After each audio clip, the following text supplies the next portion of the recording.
Kita akan membahas 3 hal. 3 hal dari kitab Ibrani yang akan membantu kita untuk memiliki cara untuk dapat bertahan sampai kepada kesudahannya. Saya akan menggunakan kata akronim 3M. Karena kita mendapatkan kekuatan pada saat kita berlindung di batu karang. Yesus yang memberikan kekuatan kepada kita. Mari kita bersatu dalam doa. Bapa yang menukasi dalam takhta kerajaan surga,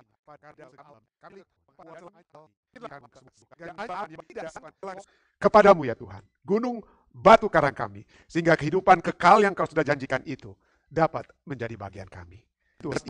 Yang hamba bawa dalam nama Yesus Kristus, Tuhan dan Juru Selamat penebus kami. Amin. Selamat Sabat, saudara-saudara sekalian, baik saudara-saudara yang sudah membawakan acara di gereja pada saat ini, di acara ibadah kita yang saat ini masih disebut dengan istilah ibadah online. Tetapi ada apa ya? Ada titik-titik terang yang kita bisa lihat pada saat ini. Kita dalam waktu dekat ini, saya dapat mengundang seluruh umat Tuhan di Jemaat Fisdak ya untuk dapat masuk kembali ke dalam gereja. Nanti kita akan diskusikan tentunya tentang hal tersebut. Tetapi kita sudah melihat bagaimana perjalanan kehidupan kita sepanjang 1 tahun yang telah lewat. Dan puji Tuhan oleh sebab akhir daripada tunnel yang gelap ini seakan-akan apa ya, sudah ada titik terang dengan kata lain ya. Kita sudah ada titik terang. Itulah sebabnya pada Sabat hari ini saya membawakan 1 judul pembahasan yaitu bertekun dalam perjalanan iman. Kenapa saya katakan titik terang? Kenapa tadi saya katakan kita bisa dapat dalam waktu dekat ini mungkin dapat berbakti kembali bersama-sama di dalam gereja oleh sebab pemerintah Amerika Serikat ini sudah melihat bahwa keadaan pandemik di Amerika Serikat ini mungkin tidak seperti di India atau di tempat lainnya yang masih bergelora. Tetapi mudah-mudahan dikatakan pada akhir bulan Juli itu pandemik ini apa? Ya, dikatakan drop segala sesuatunya. Tetapi gereja kita sudah dikatakan, seperti saya mendapatkan surat dari conference dan kami di jemaat nanti akan bahas, kita sudah dapat memikirkan langkah-langkah untuk membuka gereja. Walaupun kita sudah melihat seperti ada titik terang, tetapi selalu nasihat daripada CDC atau pemerintah atau Departemen Kesehatan di Amerika Serikat adalah terus pertahankan hal-hal yang dapat kita lakukan untuk meminimais masalah yang ada saat ini, masalah pandemik saat ini. Kita sudah melihat garis finish. Tetapi jangan sampai apa? Kita terburu-buru atau sampai apa? Kita orang bilang kelabur atau tak salah orang Manado bilang ya. Tapi marilah kita apa? Kita memiliki apa ya? Sikap di mana kita akan mengakhiri pertandingan ini dengan baik.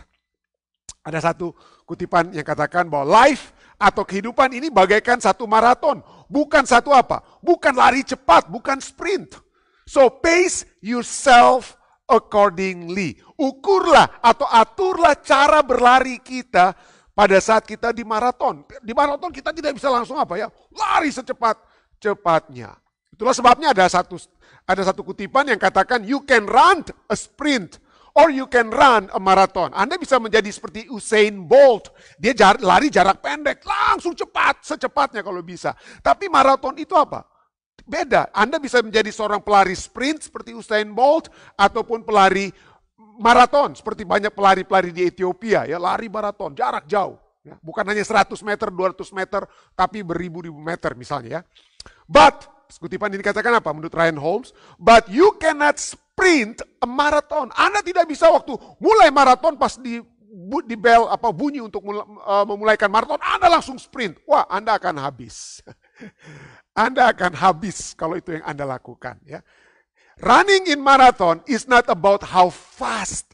Lari pada saat kita berlari maraton itu bukan seberapa cepatnya kita, tetapi seberapa baiknya kita apa?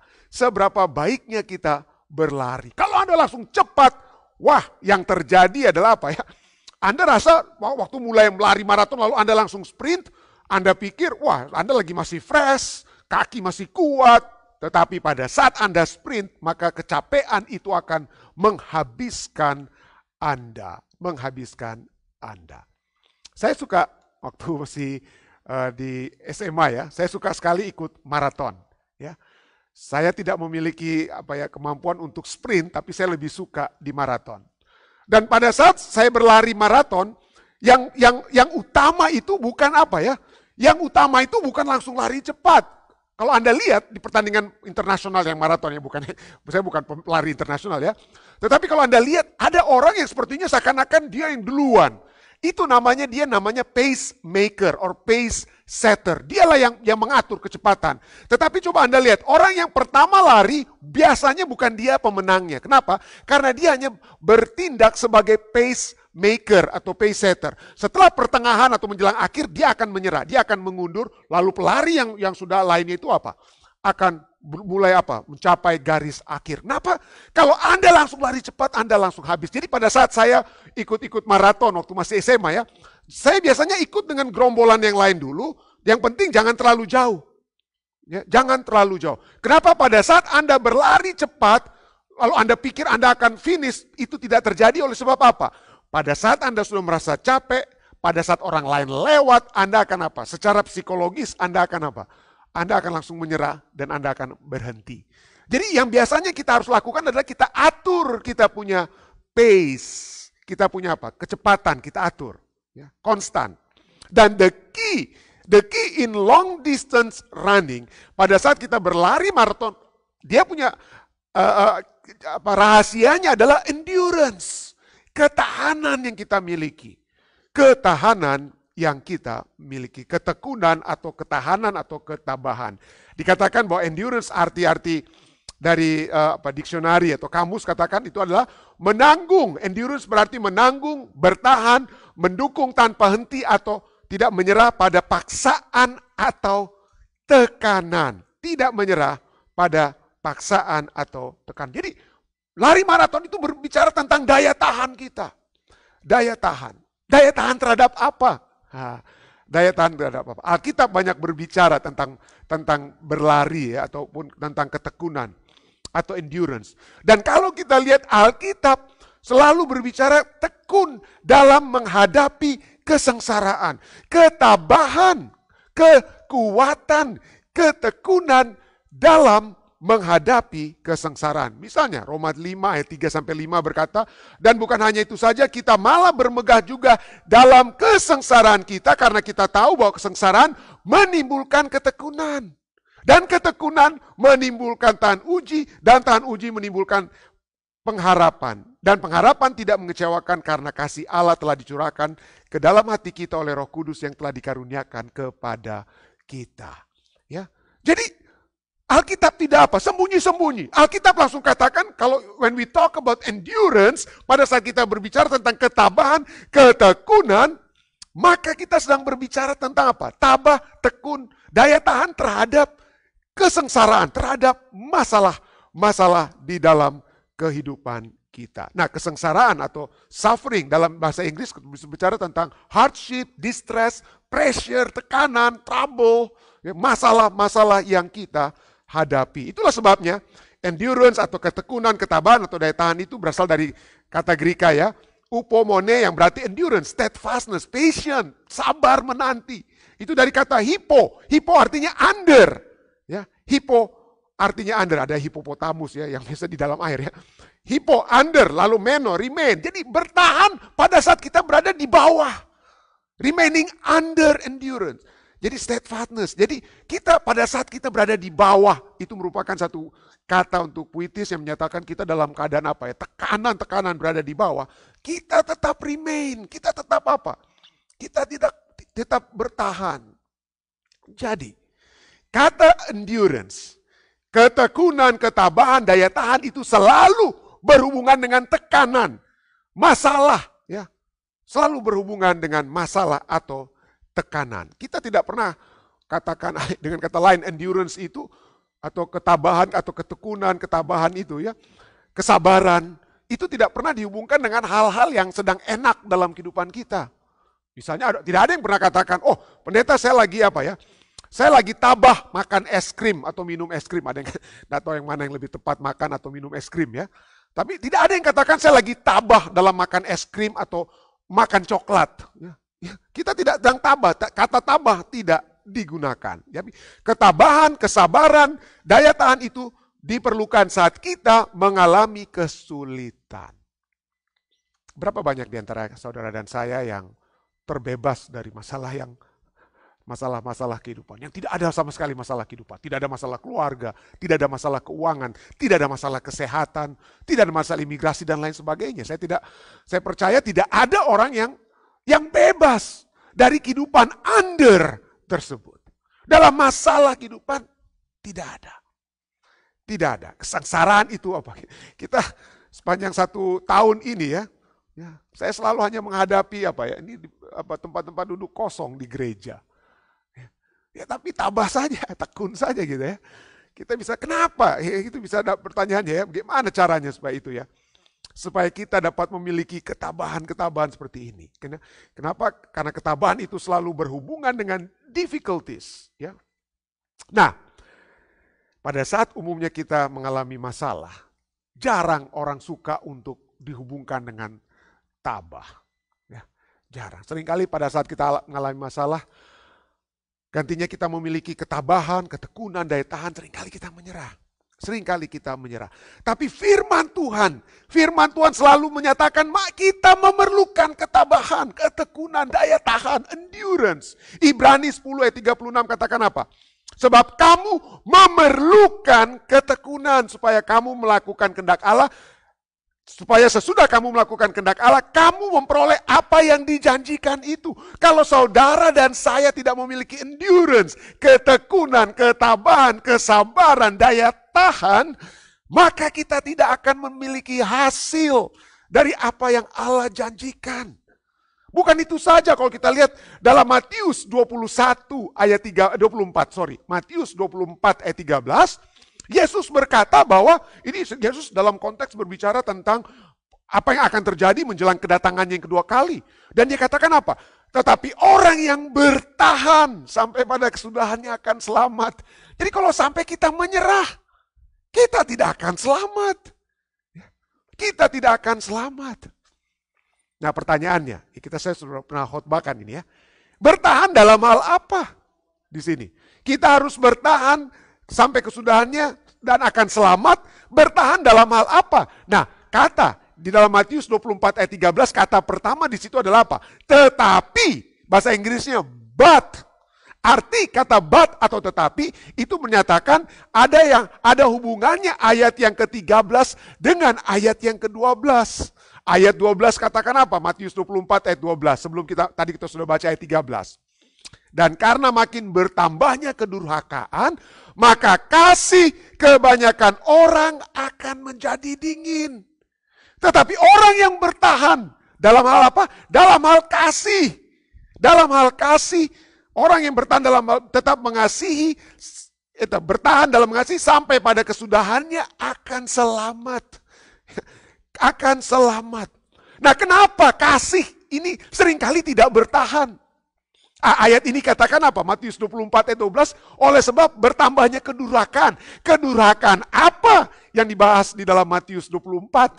Kalau kita lihat, ya, seringkali pengkhotbah menggunakan Matius 24, oh ini tanda-tanda kedatangan Yesus ya. Akan ada peperangan, gempa bumi, bencana alam, ada penyakit sampar, ada ini dan itu. Masalah sosial dan semua masalah-masalah, krisis-krisis yang kita sudah bahas di di acara khotbah kita tentang nubuat-nubuatan akhir zaman. Itu semua akan terjadi. Semuanya itu akan menyebabkan orang akan kehilangan kasih. Buat apa pikir orang lain? Lebih baik saya pikir diri saya sendiri. Kebutuhan saya yang saya pikirkan. Dan ini menyebabkan hukum rimba akan menjadi hukum di dalam dunia ini. Dan pada saat hukum rimba berlaku, maka di sini dikatakan apa? Lawlessness, ya, kedurhakaan bertambah, and love of many. Kasih kebanyakan orang akan menjadi apa? Menjadi dingin. Jadi jangan sampai kita dikatakan apa? Tidak bertahan, entah itu dalam kasih kepada sesama dan kepada Tuhan terlebih utama. Kasih kepada Tuhan. Ya, kalau kita memiliki kasih kepada Tuhan yang sejati, maka kita tidak memiliki masalah dengan kasih kepada sesama.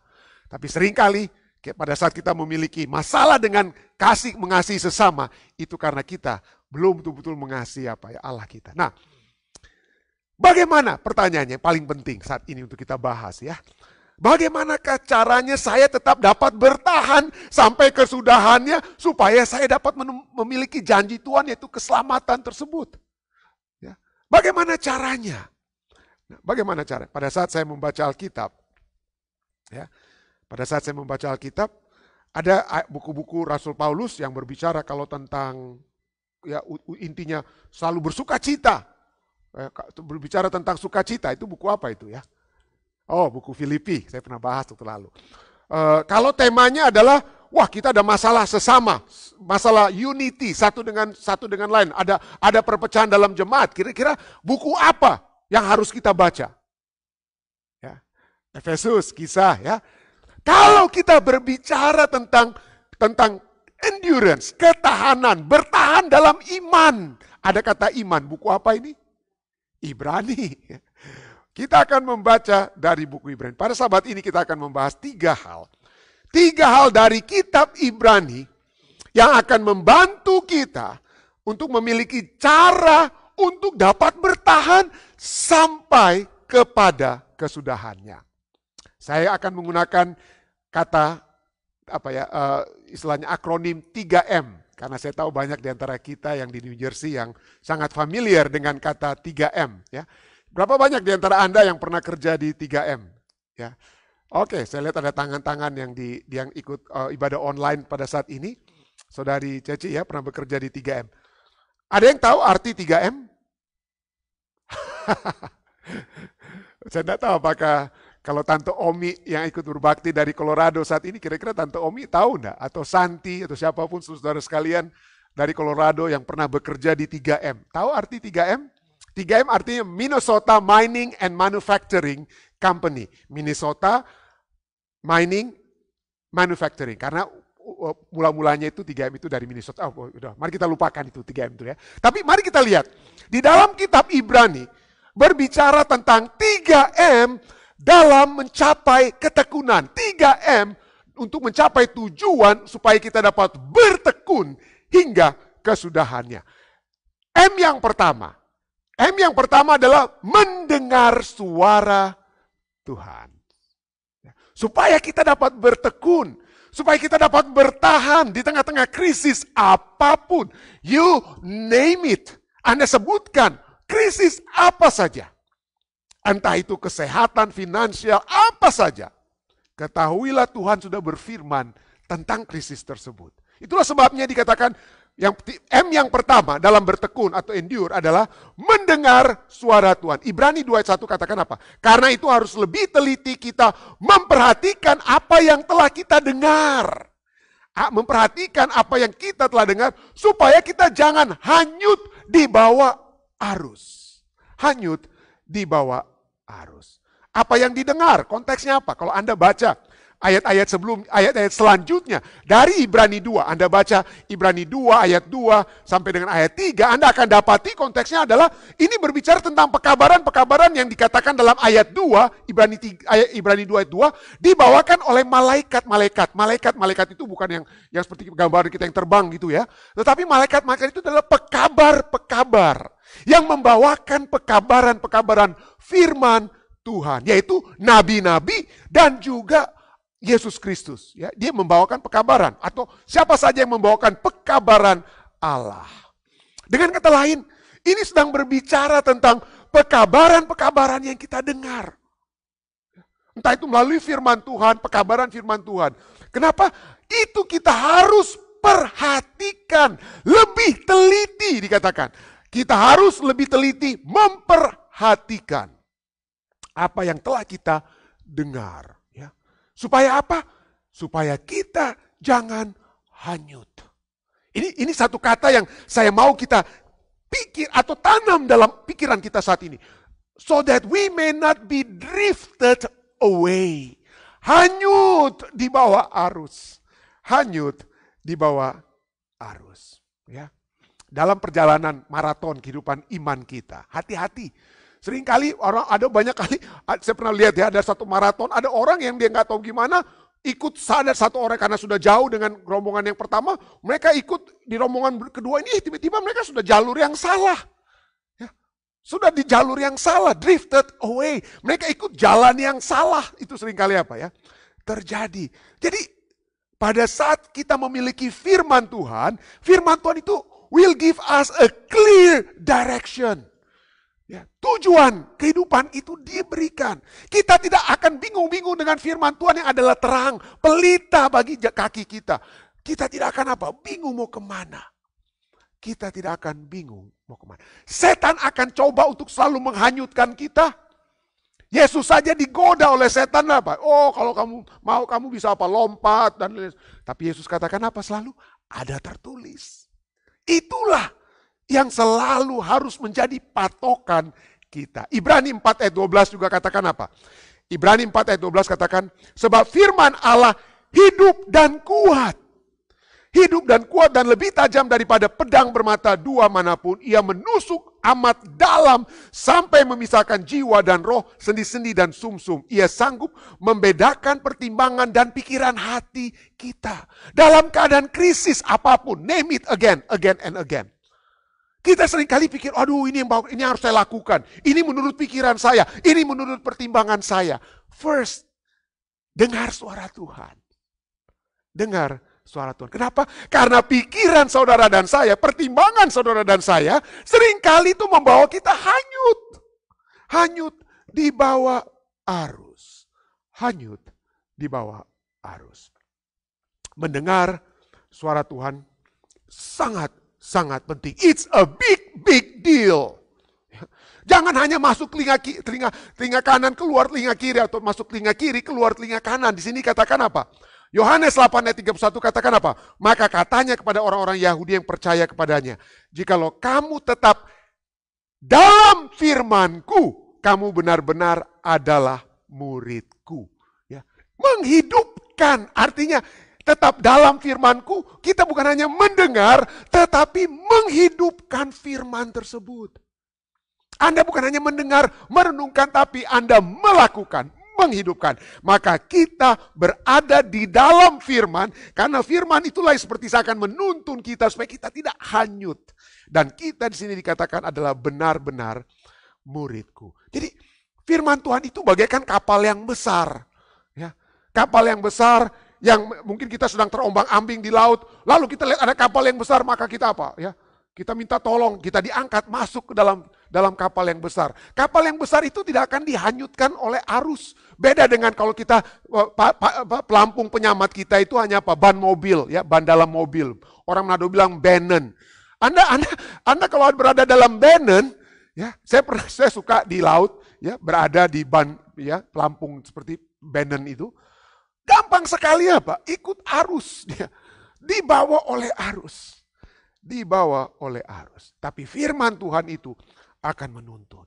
Pada saat menghadapi krisis apapun dalam kehidupan kita, firman Tuhan itulah yang akan memberikan kekuatan. Kita sering mendengar ya. Kita sering mendengar bagaimana murid-murid yang kalau kita membaca di dalam Lukas 24, saya percaya. Lukas 24, bagaimana pada saat setelah Yesus disalibkan, murid-murid kecewa. Murid-murid tidak tahu apa yang mereka harus buat. Sangat kecewa. Krisis besar. Krisis besar. Mereka ingin kembali ke tempat mereka masing-masing. Dan kita tahu kisahnya ya. Kita tahu kisahnya bagaimana ada dua yang berjalan ke Emmaus. Lalu kemudian Yesus datang bertemu dengan mereka. Lalu apa yang Yesus katakan? Yesus tegur mereka.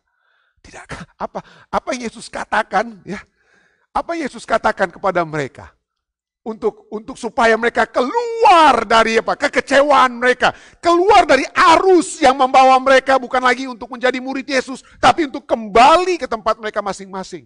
Apa yang Yesus katakan dalam Lukas 24 ayat 27?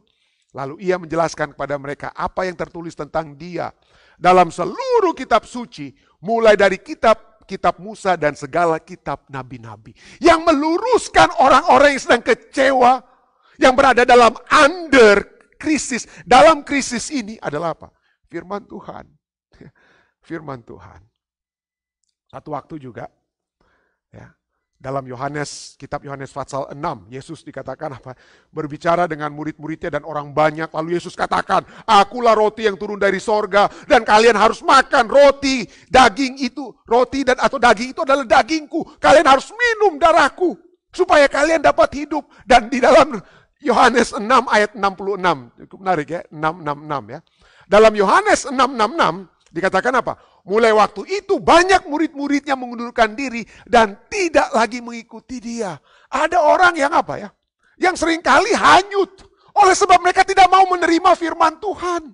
Mereka mau hanya menerima firman Tuhan yang sesuai dengan keinginan mereka. Firman Tuhan yang sedap untuk mereka dengar. Yang menyatakan, oh ini yang baik untuk kamu dengar. Sesuai dengan tradisi. Tapi begitu Yesus menyatakan kepada mereka firman yang sesungguhnya, hanyutlah mereka. Banyak mengundurkan diri, tidak lagi mengikuti dia. Lalu kemudian Yesus bertanya kepada murid-murid yang sisa. Itu bukan 12 murid ya. Yang pergi semua itu bukan 12 murid ya. Tapi kepada yang murid yang sisa, Yesus kata, bagaimana kalian? Kalian mau ikut juga pergi seperti mereka untuk pergi? Lalu ini jawab Yohanes. Bukan. Di dalam Yohanes 6 ayat 68. Jawab Simon Petrus kepadanya. Tuhan, kepada siapakah kami akan pergi? Perkataanmu adalah perkataan hidup yang kekal. Ya. Orang-orang banyak seringkali hanyut, terbawa arus. Tetapi kalau Anda ingin mendapatkan kehidupan yang kekal, dengarkan, hidupkan firman Allah. Pada saat kita sedang digoda oleh setan untuk hanyut, sekali lagi, dengarkan undangan Roh Kudus, ya, untuk mengajak saudara dan saya mendapatkan kekuatan dari firman Tuhan. Dari firman Tuhan. Itulah yang akan membuat kita tetap teguh, bertekun, bertahan di dalam krisis apapun. Ya. Karena itu kita katakan apa? Lebih teliti memperhatikan apa yang telah kita dengar supaya kita jangan hanyut di bawah arus. Dan kalau kita lihat, kalau orang di bawah arus, seringkali kalau Anda yang pengalaman di laut, ya, pada saat Anda berenang, apa yang terjadi? Anda kadang-kadang sudah tidak sadar, Anda sudah jauh dari laut. Pernah kan begitu ya? Kita sedang berenang di laut, loh jauh sekali pantainya. Karena seringkali arus yang membawa kita itu tidak langsung hebat. Tidak seperti arus di sungai. Arus di laut itu kadang-kadang pelan-pelan. Ya, pelan-pelan. Sadar atau tidak sadar, seringkali kita hilang, hanyut. Pada saat kita tidak memperhatikan firman Allah. Fokuslah kembali kepada firman Allah. Kembali mempelajari dan menghidupkan firman itu supaya kita tidak hanyut, drifted away. Ya, parareo, bahasa cukup menarik ya. Parareo artinya apa? Flow past, glide past, slip away, or gradually drifting past a destination. Dalam kehidupan kita, karena masalah-masalah rumah tangga mungkin, masalah-masalah kehidupan, seringkali yang terjadi pada saat kita tidak mempelajari firman Tuhan, tidak mendengarkan firman Tuhan, tidak menghidupkan firman Tuhan. Perlahan, we are drifted away. Kita hanyut perlahan dan tidak mencapai destination, tidak mencapai tujuan kita. Belajar dan hidupkan kembali firman yang Anda dengar. M yang kedua adalah memikirkan Yesus. Ya. M yang kedua adalah memikirkan atau memandang atau mempertimbangkan. Ya. Seringkali kita pada saat kita menghadapi krisis, yang kita pertimbangkan, the thing that we consider, apa yang dapat saya buat? Siapa sahabat saya yang dapat membantu saya dalam masalah ini? Siapa kira-kira yang dapat membawa saya keluar dari masalah ini? Kita mulai apa? Mempertimbangkan A, B, atau C. Tetapi yang harus kita pertimbangkan mungkin bukan A, B, C, tapi Y, Yesus. Itu yang harus kita apa? Pertimbangkan, yang kita harus pandang, yang harus kita pikir. Ibrani 3. Ya, kitab Ibrani ini tentang, sekali lagi, tentang bertekun ya. Pada saat kita menghadapi krisis dan memikirkan hal-hal lain, Ibrani 3 ayat 1 katakan apa? Sebab itu, hai saudara-saudara yang kudus, yang mendapat bagian dalam panggilan sorgawi, pandanglah kepada rasul dan imam besar yang kita akui, yaitu Yesus. Yaitu Yesus. Siapa yang tulis kitab Ibrani? Ya, banyak ahli Alkitab sudah kata, aduh nggak tahu lah. Tapi kita tahu, yang menulis kitab Ibrani itu siapa? Rasul Paulus, ya. Rasul Paulus yang menulis kitab Ibrani. Dan di sini katakan, pandanglah kepada rasul dan imam besar yang kita akui, yaitu Yesus. Yesus sering kita dengar sebagai imam besar mungkin, ya. Tapi Yesus sebagai rasul, apa artinya ini ya? Yesus sebagai rasul, ya. Kenapa menekankan? Kenapa ya? Kenapa dia ditekankan sebagai rasul? Nah, mari kita lihat. Sebelum saya mencoba menjawab pertanyaan tersebut, ya, kita harus melihat bahwa konteks daripada dituliskannya kitab Ibrani adalah untuk memberi kekuatan kepada orang-orang, umat-umat Tuhan. Umat-umat Tuhan yang ada di mana saja, ya, umat-umat Tuhan yang ada di mana saja. Kenapa harus mereka dikuatkan? Karena mereka mengalami tantangan dari luar dan dari dalam. Dari dalam. Dari luarnya apa? Dari luar itu ada penganiayaan. Penganiayaan baik dari pihak orang-orang Yahudi yang tidak suka dengan orang-orang Kristen mula-mula ini. Itu penganiayaan, dan juga dari pihak Romawi. Mengalamilah mereka penganiayaan yang besar dari luar.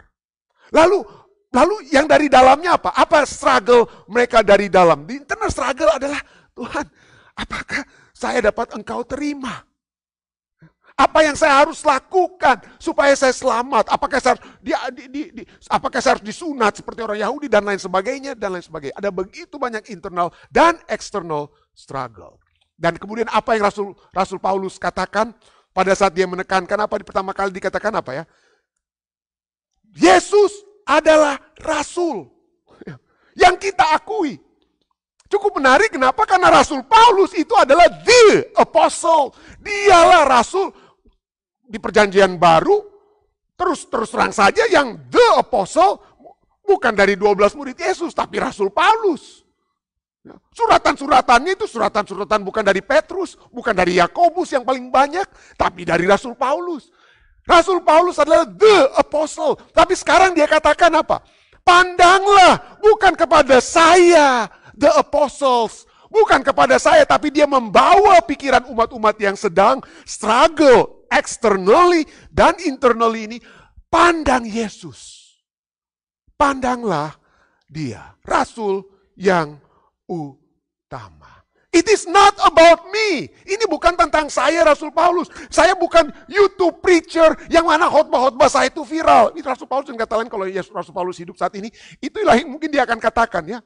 Jangan pandang saya sebagai manusia, tapi pandanglah Yesus. Ya, pandanglah Yesus. Kenapa? Kenapa rasul ini yang apa ya? Kenapa rasul ini yang diutamakan atau disebutkan? Karena salah satu tugas para rasul adalah mereka yang pertama-tama membuka bidang baru atau membuka ladang-ladang baru. Jadi mereka lah yang memulaikan pekerjaan. Mereka lah yang membawa umat-umat yang dari kafir itu memulaikan perjalanan iman mereka. Ya. Jadi dimulaikan oleh para rasul. Jadi dengan kata lain, Rasul Petrus katakan, bukan saya yang memulaikan pekerjaan di Tesalonika, di Efesus atau apa. Bukan saya, Yesus yang telah memulaikan. Itulah sebabnya dia tekankan kata rasul. Nah kemudian, apa signifikansi dari kata high priest atau imam besar? Ya. Apa yang signifikansi daripada imam besar? Kalau rasul adalah Yesus yang memulaikan, dia memulaikan misi, apa daripada imam besar? Apa yang signifikansi dari imam besar? Kita lihat, sekali setahun imam-imam besar, atau satu imam besar ya, di zaman dahulu ya, ada imam besar ya, apa yang mereka lakukan pada hari Grafirat atau the Day of Atonement? Apa yang mereka lakukan? Mereka lah yang mengadakan pendamaian. Mereka lah yang menyempurnakan istilahnya keselamatan ya. Pada saat umat-umat Tuhan itu mengakui kesalahan mereka, pada hari pendamaian mereka lah yang mendamaikan manusia yang berdosa ini dengan Allah.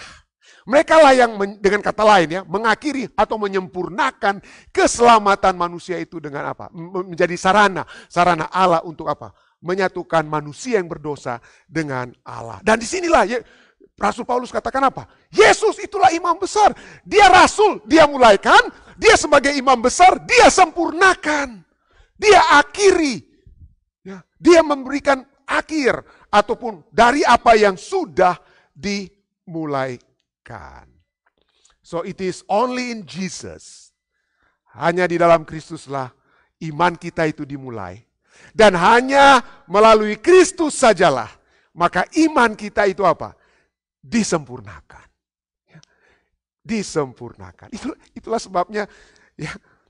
Itulah sebabnya inilah pentingnya ya. Inilah pentingnya rasul dan imam besar tersebut. Apostolos ya, messenger, one sent out a mission. Sedangkan imam besar itu apa ya? Imam besar itulah yang membawa, menyempurnakan apa yang sudah dimulaikan dengan kata lain oleh rasul. Tidak heran Ibrani 7 ayat 25 katakan apa? Karena itu, Ibrani 7 ayat 25. Karena itu ia sanggup juga. Siapa ia? Yesus. Yesus sanggup juga menyelamatkan dengan sempurna semua orang. Menyelamatkan dengan sempurna semua orang yang oleh dia datang kepada Allah. Sebab ia hidup senantiasa untuk menjadi pengantara bagi mereka. Ia hidup senantiasa untuk menjadi pengantara. Yesus memulaikan iman. Dan Yesus menyempurnakan iman saudara dan saya. Dia sempurnakan. Dia hidup. Kehidupan Yesus adalah kehidupan yang untuk memberikan kesempurnaan pada saat kita dalam krisis, dalam masalah. Kita merasa tidak sempurna, kacau hidup kita. Kita merasa hancur. Kita merasa kosong, kita merasa kurang. Tapi Yesus yang memenuhi. Yesus yang memenuhi, menghidupkan semua. Therefore he is also able to save the uttermost. Sempurna. And he always lives to make intercession for them. Ya, make intercession for them. Ibrani 4 ayat 16 katakan sebab itu. Undangan kepada kita ya. Ya. Sebab itu apa dikatakan? Marilah kita dengan penuh keberanian menghampiri takhta kasih karunia. Supaya kita menerima rahmat. Supaya kita menerima rahmat dan menemukan kasih karunia untuk mendapatkan pertolongan kita pada waktunya. Pertolongan, don't consider other thing. Jangan pikirkan, jangan memandang hal-hal yang Anda pikir dapat menolong Anda dalam masalah kita. Pikirkan, consider Jesus. Consider Jesus. Our only help comes from Jesus. So, consider, think about him. Salvation is not up to us ya. Kalau kita coba untuk mendapatkan kekuatan dengan diri kita sendiri, tidak ada yang dapat, tidak ada yang dapat. Ya, tidak ada yang dapat. Tetapi kalau itu yang kita lakukan, mencoba untuk berusaha bagi diri kita sendiri, kita akan hanyut. Kita, saudara dan saya akan hanyut. Jangan lihat diri kita atau lihat orang yang bisa membantu kita, Anda tidak akan berhasil. Ada satu untuk dalam membahas tentang fokus on Jesus, saya ingin membawa Anda melihat satu meme. Meme ini biasanya foto atau gambar yang menjadi viral ya. Ada satu meme yang menarik sekali yang berasal dari pada saat diproduksi film The Passion of the Christ, right? Anda pernah lihat gambar ini? Joel, maybe? Anak-anak muda suka ada meme ya. Jadi ini waktu itu dalam pembuatan film ini Jim Caviezel itu aktor yang melambangkan Yesus sedang duduk. Lalu Mel Gibson ini director, dia sedang berbicara dengan aktor ini. Ya. Tapi ini menjadi satu meme, satu kisah dan sangat menarik. Kenapa? Coba kalau dalam masalah-masalah saya, ya saya pada saat saya melihat saya berada dalam satu masalah misalnya ya. Lalu saya sedang duduk dan saya sedang membahas. Dan yang di samping saya adalah Yesus yang sedang berlumuran darah.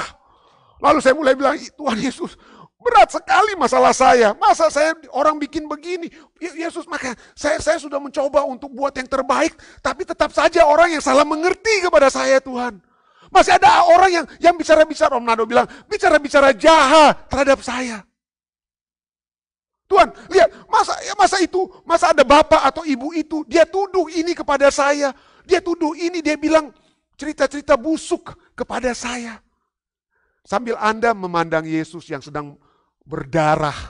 Ya. Kira-kira Anda mau bicara tentang masalah Anda? Sakit hati Anda? Ya.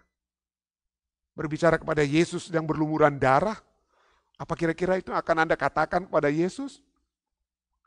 Pada saat kita melihat Yesus yang sedang berdarah, ya, terluka oleh sebab dosa-dosa kita, maka fokus kita itu bukan lagi kepada masalah-masalah kita. Masalah-masalah kita itu jadi kecil sekali, saudara. Bahkan kalau saya yang duduk, kalau itu betul-betul yang terjadi adalah saya sedang duduk dengan mencoba untuk komplain kepada Yesus, kepada saya yang sudah berusaha sebaik-baiknya, tapi orang salah mengerti. Lalu saya duduk bicara komplain kepada Yesus, saya lihat Yesus berdarah seperti itu, saya akan jadi malu, saudara. Ya. Kenapa? Karena penderitaan saya jadi kecil. Nah, kenapa ini satu hal yang cukup menarik? Karena ada seorang aktor lainnya yang memerankan Judas Iskariot, yang memerankan Judas di dalam film The Passion of the Christ ini, namanya adalah Luca Lionello. Luca Lionello. Nah, Luca Lionello ini yang memerankan Judas ini, sebelum dia ikut film ini, dia adalah seorang ateis dan dia menyebutkan dirinya sebagai angry atheist. Kenapa? Pada waktu masa mudanya, waktu kecil, dia adalah orang yang beragama. Dia percaya kepada Tuhan. Tetapi kemudian setelah dia dewasa, dia melihat, waduh, masalah di dunia ini begitu hebat. Masalah dalam keluarganya begitu hebat. Sampai dia marah kepada Tuhan dan dia katakan, Tuhan tidak ada. God is not exist. Tuhan itu tidak ada. Tuhan itu tidak ada. Lalu dia kemudian jadi apa? Jadi bintang film dari Italia, ya. Lalu kemudian dia ikut main memegang peranan Judas Iskariot di dalam film Passion of the Christ. At the end, setelah di akhir daripada syuting, dia melihat bagaimana perjalanan Yesus, walaupun itu hanya acting, ya, tapi dia melihat bagaimana perjalanan Yesus, ya, berapa hari dalam penderitaan Yesus itu. Apa yang terjadi dengan Luca Lionello? Dia menjadi orang percaya kembali. Dia kembali menerima Yesus Kristus. Because what? Because he consider Jesus. Dia melihat bahwa masalah-masalah saya, beban-beban saya, penderitaan saya tidak ada artinya dibanding penderitaan Yesus. Focus on Jesus and not ourselves. Consider him. Apakah setiap masalah kita, challenges kita, penderitaan kita itu greater, lebih besar daripada penderitaan Yesus yang mati di kayu salib? Pikirkanlah Yesus. Fokuslah kepada Yesus. Ibrani 12 ayat 1-2 katakan, karena kita mempunyai banyak saksi, bagaikan awan yang melilingi kita, marilah kita menanggalkan semua beban dan dosa yang begitu merintangi kita, dan berlomba dengan tekun dalam perlombaan yang diwajibkan bagi kita. Marilah kita melakukannya dengan mata yang tertuju kepada Yesus, yang memimpin kita dalam iman, dan yang membawa iman kita itu kepada kesempurnaan. Dalam pada saat kita berlari maraton dalam kehidupan kita, fokus kepada siapa? Fokus kepada Yesus yang akan memberikan kekuatan pada saat kita berlari. Sehingga iman kita itu tiba kepada kesempurnaan. Ya. Mata yang tertuju. Yang dikatakan kepada Yesus yang dengan mengabaikan kehinaan, tekun memikul salib ganti sukacita yang disediakan bagi dia. Yang sekarang duduk di sebelah kanan takhta Allah. Pada saat kita memandang Yesus, pada saat kita menderita, kita tahu penderitaan kita tidak sebesar penderitaan Yesus. Dan kita tahu kita akan tiba seperti Yesus yang sekarang duduk di sebelah kanan takhta Allah. Ya. Look away. Bahasa Ibraninya, bahasa Inggris untuk Ibrani 12 ayat 2. Looking unto Jesus. Dengan mata yang tertuju kepada Yesus. Artinya, ini artinya apa ya? Amplified Bible, saya suka sekali Amplified Bible ya. Dikatakan looking away from all that distract us and focusing our eyes on Jesus. Marilah kita memalingkan muka dari semua yang akan mengganggu kita dan memfokuskan mata kita kepada Yesus. Dalam perjalanan iman seringkali kita lari dari jalur maratonnya. Kenapa? Karena kita tidak memandang Yesus. Yang kita pandang adalah tawaran-tawaran dunia berikan kepada kita. Waduh, hebat sekali. Itu yang kita pandang. Sampai akhirnya kita larinya melenceng. Atau mungkin kita tidak memandang keluar, kita memandang ke dalam diri kita sendiri. Kita lihat, aduh nih, buat apa saya masuk gereja? Di gereja itu ada, dia ini saudara ini atau saudari ini dulu tuh menyakitkan hati sekali dia. Saya nggak akan masuk gereja. Saya tidak mau bersama-sama dengan saudara itu atau saudari ini. Itu fokus kita ke dalam diri kita seringkali terjadi ya. Dan itulah yang menyebabkan apa? Memalingkan kita dari semua yang mengganggu kita. Corrie ten Boom yang menderita di kamp konsentrasi Nazi di Germany, orang Belanda ya, yang menderita, ini yang dia katakan pada saat setelah dia keluar dari kamp konsentrasi. Jika Anda melihat dunia, Anda melihat sekeliling Anda akan mendapatkan tekanan, you will be distressed. Jika Anda melihat ke dalam diri Anda akan mendapatkan kegundahan, kemurungan. Aduh, masa depan suram ini saya. Masa depan saya suram, pendeta. Aduh, kacau, anak-anak begini, aduh, orang tua begini, aduh, suami begini, istri begini. Kita memiliki kegundahan. Tetapi jika Anda melihat pada Kristus, Corrie ten Boom katakan apa? Jika Anda melihat pada Kristus, Anda akan mendapatkan ketenangan. Anda akan mendapatkan ketenangan. Dan yang terakhir, kita sudah mendengar suara Tuhan dalam perjalanan iman. Kita sudah memikirkan Yesus. Dan yang ketiga, the 3M. The M yang ketiga, marilah kita memperhatikan satu sama lain. Pendeta katakan tadi, jangan pandang hanya Yesus. Saya perhatikan orang, wah jadi lemah iman saya pendeta. Apalagi lihat orang yang sifatnya, kelakuannya begini. Masa pendeta kita harus saling memperhatikan satu dengan yang lain. Dalam konteks apa ini? Perhatikan satu dengan lain ya. Ibrani 10 ayat 24-25 katakan apa? Dan marilah kita saling memperhatikan supaya kita saling apa? Mencungkil. Bukan mencungkil rupanya saudara ya. Katakan apa? Marilah kita saling memperhatikan supaya kita saling mendorong dalam kasih dan dalam pekerjaan baik. Bukan saling baku cungkil. Tapi saling mendorong dalam kasih dan dalam pekerjaan baik. Ayat 25. Janganlah kita menjauhkan diri dari pertemuan-pertemuan ibadah kita. Jangan sampai tidak masuk gereja karena ada si A atau si B. Jangan kita jauhkan diri dari pertemuan-pertemuan ibadah kita. Seperti dibiasakan oleh beberapa orang. Tetapi marilah kita saling menasehati dan semakin giat melakukannya menjelang hari Tuhan yang mendekat. Menjelang kedatangan Yesus, saya yakin kita perlu saling mendorong, saling menguatkan satu dengan yang lain. Supaya kita bisa apa? Supaya kita bisa tiba di tempat tujuan. Pada saat saya lari maraton, saya pernah menang, saya pernah kalah. Tapi yang setiap kali saya ikut lari maraton, saya akan selalu capai tujuan. Kenapa? Walaupun saya sudah tertinggal jauh dengan grup yang menjadi pemenang, tetapi di grup yang terakhir itu minimal saya harus bersama-sama dengan mereka. Kenapa? Karena minimal saya tahu mereka, pace-nya mereka, kekuatan mereka itu sama dengan kekuatan saya. Dan pada saat kita bersama-sama, kita walaupun di grup terakhir, kita akan tetap sampai di tujuan. Karena ada kebersamaan bersama-sama. Tapi kalau saya tinggal sendirian, orang-orang lain sudah di depan saya, lalu saya tidak lihat yang di depan, tidak lihat ada lagi di belakang, saya akan berhenti, nggak lari lagi saya. Tapi pada saat kita bersama-sama, walaupun di grup yang terakhir, yang penting bisa capai tujuan, kita akan saling mendorong, ya, saling mendapatkan kekuatan satu dengan yang lain. Ini yang kita perlukan. Ya, kita harus lihat bahwa pada saat kita mempraktekkan iman kita, pada saat kita exercise our faith, mempraktekkan iman kita, itu kita lakukan dewe-dewe, orang Jawa bilang, masing-masing kita lakukan. Tetapi untuk menjaga supaya iman itu terus dapat dipraktekkan, kita membutuhkan orang lain. Kita membutuhkan orang lain.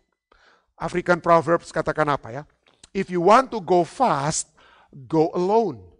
If you want to go far, go together. Kalau Anda mau pergi secara cepat, sendirian, tapi Anda tidak akan sampai tujuan kalau Anda maraton, sekali lagi ya. But if you want to go far, mencapai tujuan dalam maraton, go together.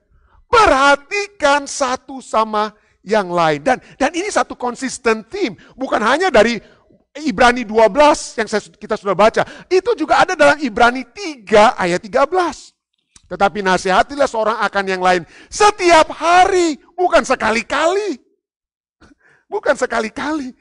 Selama masih dapat dikatakan hari ini, supaya jangan ada di antara kamu yang menjadi tegar hatinya karena tipu daya dosa. Tegar hati bukan dalam konteks yang positif, tapi ini negatif. Bahasa Inggrisnya apa? But encourage one another daily, as long as it is called today, so that none of you may be hardened by sin's deceitfulness. Dosa akan mencoba menghanyutkan saudara dan saya. Dosa akan membawa kita keluar dari dalam perjalanan ataupun perlombaan iman kita. Itu yang dosa akan lakukan. Tetapi supaya kita dapat kuat, encourage one another. Kuat, memberikan kekuatan satu dengan yang lain. Setiap hari, secara konsisten. Secara konsisten. Ya. Makanya saya selalu katakan, ambil telepon, message saudara-saudara kita, message orang lain. Mungkin tulis di Facebook wall mereka, hal-hal yang memberikan kekuatan kepada mereka. Berdoa kepada mereka. Daily. Kenapa? Pada saat itu Anda lakukan, maka Anda sesungguhnya yang pertama-tama dikuatkan. Saudara-saudara tahu, 1 tahun lebih ini saya yang membahas, hampir selalu saya ya, hari Jumat dan Sabat Pendeta Muda Tulus yang membahas, atau pada saat saya sakit atau saya berhalangan Pendeta Muda Tulus ya yang akan membahas pelajaran sekolah Sabat. Tetapi tahukah Anda, pada saat saya membahas tentang pelajaran sekolah Sabat, itu bukan pertama-tama terus terang saja ya. Itu bukan Anda yang dikuatkan. Saya yang pertama-tama mendapatkan apa? Kekuatan tersebut. Mendapatkan kekuatan tersebut. Karena pada saat kita menguatkan orang lain, maka kita yang pertama-tama dikuatkan. Itulah sebabnya Tuhan ingin kita saling menguatkan. We must have what we call it what? Support network. Network yang dapat apa? Menguatkan satu dengan yang lain. Ya, saling menguatkan satu dengan lain. Hari ini, setiap hari. Dan di dalam Alkitab kita lihat bagaimana tokoh-tokoh iman itu dikuatkan oleh orang lain atau saling menguatkan satu dengan yang lain. Musa dalam peperangan, kita lihat pada saat mereka orang Israel berperang dengan orang Amalek di Rafidim, dalam Ulangan 17 ayat 10 sampai 11. Musa katakan, kalau aku angkat tanganku, kita akan menang ya. Jangan sampai tanganku turun. Lalu apa yang dikatakan oleh Harun dan Hur kalau tidak salah ya. Keluaran 17 ayat 10 sampai 11. Lalu Yosua melakukan seperti yang dikatakan Musa kepadanya dan berperang melawan orang Amalek. Tetapi Musa, Harun dan Hur telah naik ke puncak bukit. Ayat 11. Keluaran 17 ayat 11. Dan terjadilah apabila Musa mengangkat tangannya, lebih kuatlah Israel. Tetapi apabila ia menurunkan tangannya, lebih kuatlah apa? Amalek. Dan Musa tidak sanggup terus-menerus begini, saudara. Ya. Itu bagaikan saya tidak sanggup terus-menerus kalau saya harus berbicara mungkin setiap malam ya, makanya ada Pendeta Muda Tulus kata lain ya. Nggak sanggup. Dia kuat tapi ada saatnya dia lemah. Apa yang terjadi? Ayatnya yang ke-12. Maka penatlah tangan Musa, sebab itu mereka mengambil sebuah batu, diletakkan di bawahnya supaya ia duduk di atasnya. Harun dan Hur menopang kedua belah tangannya, seorang di sisi yang satu, seorang di sisi yang lain, sehingga tangannya tidak bergerak sampai matahari terbenam, sampai bangsa Amalek itu kalah. Tanpa Harun dan Hur, matilah ini orang-orang Israel dengan kata lain. Kalah mereka dalam apa? Dalam peperangan. Dan dalam krisis-krisis kita, peperangan yang terjadi dalam kehidupan kita, itu selalu harus terjadi. Itulah sebabnya Daniel, waktu dia diancam untuk dibunuh beserta dengan seluruh orang-orang pandai di Babylon, kalau mereka tidak bisa memberikan mimpi Raja Nebukadnezar dan menginterpretasikan mimpi Nebukadnezar, wah, ancaman mati. Lalu Daniel katakan apa kepada pegawai raja? Tunggu. Berikan kesempatan. Lalu apa yang Daniel buat? Dia pulang ke rumahnya, dia berdoa sendirian, lalu besoknya dia dapat memberikan jawaban kepada apa? Raja. Itu ayat katakan, oh, rupanya dia tidak melakukannya sendirian, saudara. Ini masalah ini bukan dewe-dewe, saudara ya. Daniel 2:17 katakan apa? Kemudian pulanglah Daniel dan memberitahukan hal itu kepada Hananya, Misael dan Azaria, teman-temannya. Wah, dia tidak simpan-simpan masalahnya, pergumulannya, krisisnya. Dia bicarakan kepada teman-temannya supaya mereka bersama-sama dapat mendoakan. Dan kata teman-temannya ini sangat signifikan. His companions, bahasa Inggrisnya, Alkitab bahasa Inggris, and he told his companions. Ya. Bahasa Ibrani untuk companions atau friends itu juga berhubungan dengan kata to unite, untuk menyatukan, be joined, to tie a magic knot. Ya, seperti kita diikat, seperti ada ikatan tali. Jadi sahabat-sahabat kita itu bagaikan ikatan tali yang menguatkan. Pada saat kita saling diikat dengan tali ya, maka kekuatan kita itu apa? Kekuatan kita itu lebih. Kekuatan kita itu apa? Lebih. Dan itu juga rahasia orang Kristen mula-mula. Kisah 2:42 katakan mereka bertekun dalam pengajaran rasul-rasul dan dalam persekutuan. Dan mereka selalu berkumpul untuk memecahkan roti dan apa? Memecahkan roti dan berdoa. Kisah 4 ayat 32-33. Adapun kumpulan orang yang telah percaya itu, mereka sehati dan sejiwa. Dan mereka semua hidup dalam kasih karunia yang melimpah-limpah. Nah, tahukah Anda? Setan juga percaya kan? Setan juga percaya, betul ya? Setan juga percaya. Tetapi kenapa setan tidak mendapatkan kasih karunia yang melimpah-limpah? Karena dia hanya berhenti dipercaya. Dia percaya tentang Yesus dan lain sebagainya. Setan juga percaya, ada ayat-ayat berkata seperti itu ya. Tetapi dia tidak sehati dan sejiwa dengan umat-umat Tuhan yang bersatu dengan Tuhan. Itulah yang membedakan setan yang percaya dengan kita yang percaya. Kenapa? Karena kita memiliki apa? Persekutuan umat-umat yang percaya. Yang bersatu dengan apa? Yang bersatu dengan Tuhan. Ya. Itulah yang membedakan, saudara ya. Efesus 2 ayat 19 katakan, demikian kamu bukan lagi orang asing dan pendatang, melainkan kawan-kawan sewarga dari orang-orang kudus dan anggota-anggota keluarga Allah. Demikian juga Roma 12 ayat 5. Demikian juga kita walaupun banyak adalah satu tubuh dalam Kristus. Tetapi kita masing-masing adalah anggota seorang dengan yang lain. Tuhan menganjurkan kita untuk saling menguatkan sebagai anggota tubuh Kristus. Ya, untuk memperhatikan satu dengan yang lain. Ada seorang wanita yang kehilangan suaminya.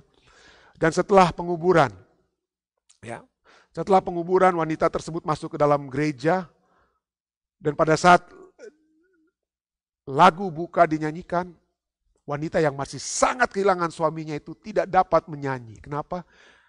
Karena dia sekarang menyanyi sendirian. Tidak ada lagi sang suami yang suka menyanyi bersama-sama dengan wanita ini. Dia tidak dapat karena emosinya dia tidak dapat menyanyi. Kemudian seorang sahabatnya melihat dia, wah dia cuma berdiri sendirian. Dia cuma membuka lagu Sionnya, dia tidak dapat menyanyi. Lalu sahabatnya dikatakan, I know, dia pergi, sahabat itu pergi kepada dia. Saya tahu engkau tidak dapat menyanyi sekarang ini, but don't worry. Jangan khawatir kalau kamu tidak dapat menyanyi. Semua kami, kita yang sisa, kita yang lainnya, akan menyanyi untuk kamu. Let our voices become yours. Biarlah suara-suara kami menjadi suaramu. The day will come, hari akan tiba. Anda akan pasti, dia sahabatnya itu berkata kepada wanita tersebut, you can count on it when you will join us in singing once again. Pada saat engkau dapat apa? Menyanyi kembali. 3M dalam bertekun, kita mendengar suara Tuhan. Kita memikirkan Yesus. Kita memperhatikan satu sama lain. Dan pada saat itu kita lakukan, maka kita akan bertahan sampai pada kesudahannya. Dan akan selamat. Saya bawa ini dalam nama Yesus. Amin. Puji Tuhan dan terima kasih banyak atas kebersamaan Anda bersama-sama dengan kami di acara-acara ibadah Jemaat Fisdak. Jika Anda diberkati, silakan di-like, di-share, dan di-subscribe di Fisdak YouTube dan Facebook.